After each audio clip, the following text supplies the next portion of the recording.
What we don't need is a hurricane, but I want to talk about the new cone they're going to be experimenting with this upcoming season. Now, they're still going to release the old cone, but they're going to also release an experimental cone that's got some subtle changes.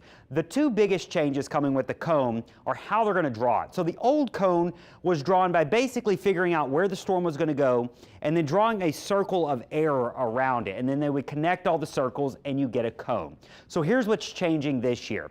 They're going to go from drawing just one singular perfect circle to drawing an ellipse.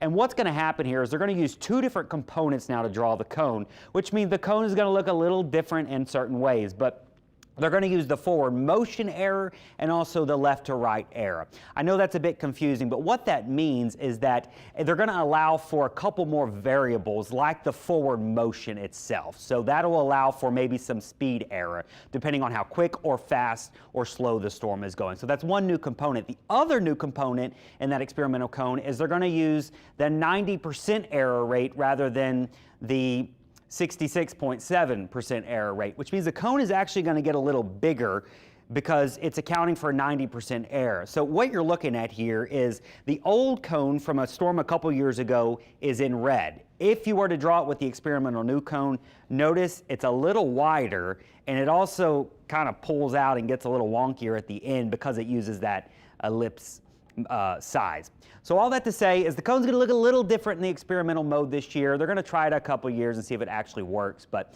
generally what you're going to see on TV is probably not going to look a whole lot different at the end of the day. So that's just something they're experimenting with, and hopefully we are not in that experimental cone this upcoming season.